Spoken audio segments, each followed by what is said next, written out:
Hey guys, Misa Chen, founder of Nom Nom Truck here. I am so excited to go over one of my favorite recipes today, ginger pork carnitas banh mi. So let's do this and let's make the best banh mi of your life. This is my favorite way to eat a banh mi. The meat base of this banh mi is actually a family recipe of ours. We've really perfected it over the last decade and it's really awesome to share it with this audience.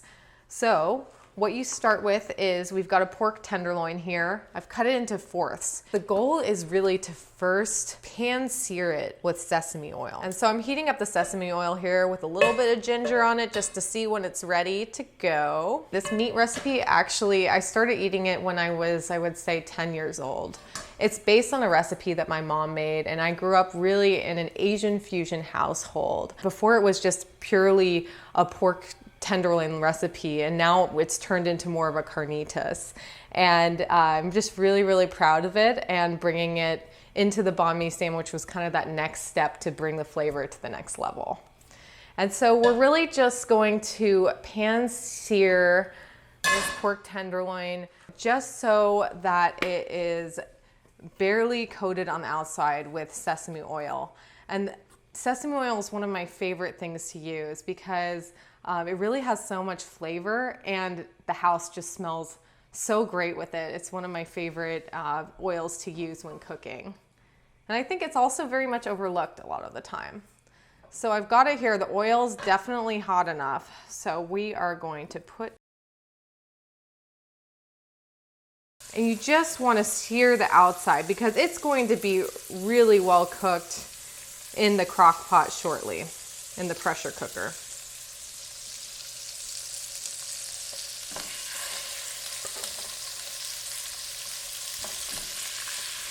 And the thing I love about this meat recipe is that these can be used for multiple things. Today I'm going to show you how to make it with banh mi, but I've used it for tacos. I've used it for breakfast dishes.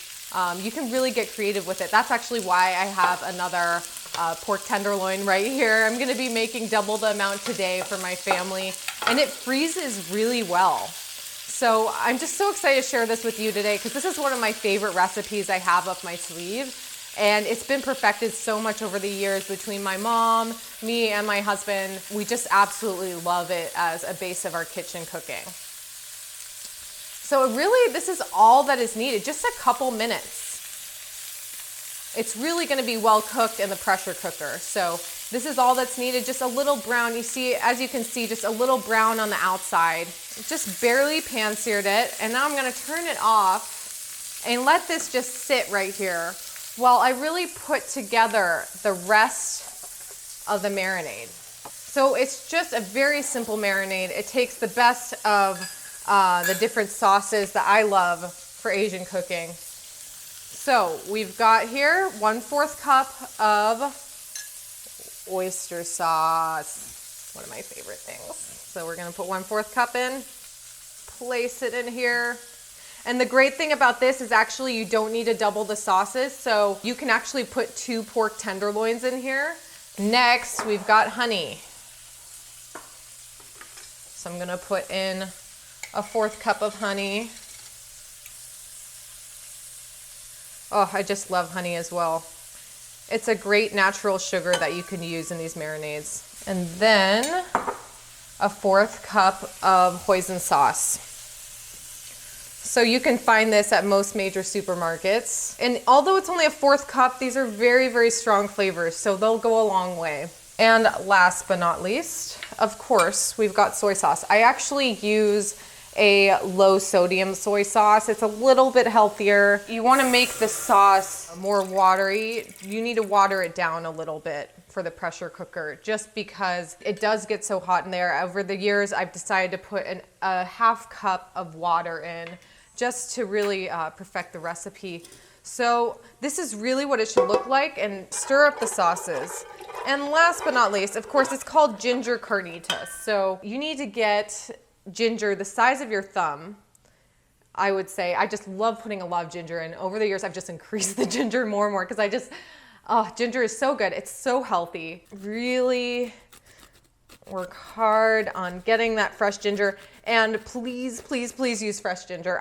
Over the years, I've used pureed ginger that's pureed by the store. That's not the same. And so this is something where you can't skimp out on. This is my favorite part of the recipe, and it really can make or break the dish. So be sure to buy fresh ginger, and that's really the way to go. And if you even want to cut up the ginger, sometimes I even add chunks of ginger into the marinade if you really love it. That's something that I love doing.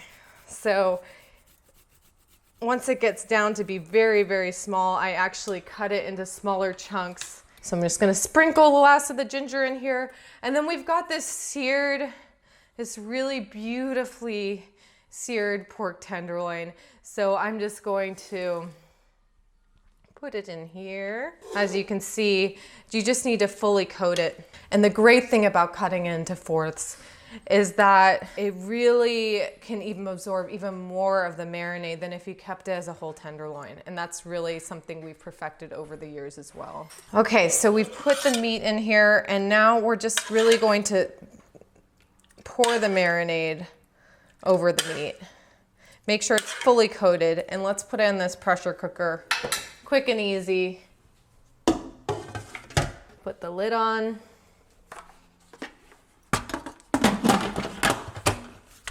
Put on pressure cook and just let it sit for 27 minutes. Basically, most of these things you can just quickly cut. It's got sliced jalapenos, we've got sliced cucumbers, chopped cilantro, and pickled vegetables you can buy at your local Vietnamese supermarket. The main thing that is homemade here is the buttery mayonnaise. So in this bowl, I have about a 1/4 cup of mayonnaise. And what you need to do is just put equal parts butter in the mayonnaise. I love a really, really buttery mayonnaise. So here we go. We've got mayonnaise here. It's about a whole tablespoon of mayonnaise. And then I also have some butter here, and I'm going to just melt the butter just enough for it to be able to be whipped together. So only put it in for 10 seconds in the microwave. Traditionally, you don't put this much butter in it, but I just love to have a lot of butter in my cooking. So we've got it here. And I'm just going to mix it up so that it's this really great, rich, buttery mayonnaise.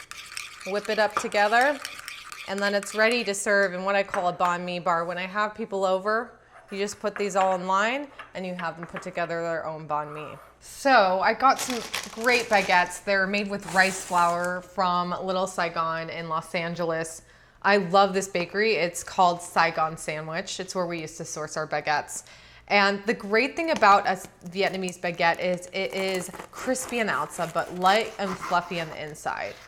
And so really you just cut a baguette about a 1/2 foot long and then cut it on the side. And if it's been out for a little bit, you should put it in the oven at 350 degrees for just a couple minutes just to warm it up and give it that crispiness and that light and fluffiness on the inside. I just love it. Oh my gosh, it should just be almost like popcorn. Oh my gosh, I could just eat these all days. Oh, banh mi bread for days. And so when you set up the banh mi bar, that's what I call it, I'm just gonna cut the bread like this and just have it ready for people to make their own banh mi. And so each baguette should make about 4 sandwiches, and people can always get seconds. Okay, it's ready. I'm so excited. Let's open this baby up. Yes, this is how it should look. So as you can see, it's really well cooked.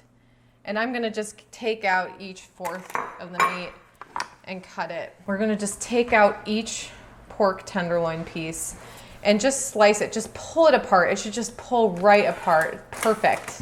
So I love about pressure cooker. And I'm gonna put it in here. I'm just going to pour the sauce right over it. See those chunks of ginger that I cut? I just love it. And you can just let this sit for just 5 minutes, let it cool down. And with time, it's just almost caramelized with the meat. And so this is even good just served over rice if you don't want to make it with banh mi, but it's perfect in the banh mi bar.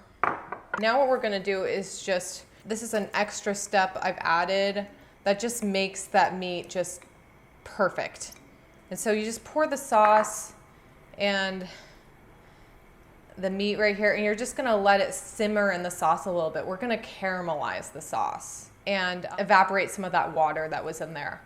I love this part because it really sinks the sauce into the meat and marinades it even more. So we're gonna let this sit for between 5 or 10 minutes. I kind of eyeball it. You see, once it starts sizzling right here, that's when it's really soaking in that sauce. As you can see, it's been about 10 minutes and now most of the sauce is evaporated. It's sunk into the meat. Oh, it's just perfect. So let's put it back into this bowl and get it ready for the banh mi, what I call the banh mi bar. Amazing.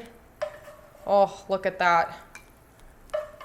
And like I said, you can use this for banh mi, but I've used it for breakfast with eggs. I've used it for tacos. I've used it for other types of sandwiches, but this is, I love making it for banh mi.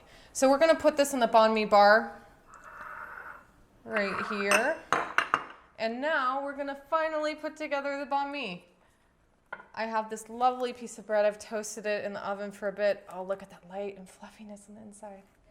And we're gonna put the buttery mayonnaise on first. Oh, amazing. And I actually put it on both sides. Traditionally, you don't always put on both sides, but I love butter, so I am going to put on both sides. And then you put a little bit of jalapenos, depending on how spicy you like it. And then you put a cucumber on it for crunch. You want a crunch of cucumber with every bite. And last but not least, let's add some of the pork. Oh, this protein, this is the heart of the sandwich. You have to make the right meat to make a great banh mi. And you don't need to overload it with meat, that's the key. And then just sprinkle it on top with pickled vegetables. And again, you don't need to overload it. You top it with this chopped cilantro. Traditionally, you don't always chop the cilantro, but this is an easy, quick way to put it on the sandwich for a mom on the go. And there you have it, the perfect banh mi. Okay, I just have to take a bite. That is amazing. Thank you so much for watching. I hope that you enjoyed making the best banh mi of your life. If you'd like to learn more, you can follow me on Instagram, Misa_Chen, or you can also follow me on YouTube, Nom Nom TV. Thanks so much and see you soon.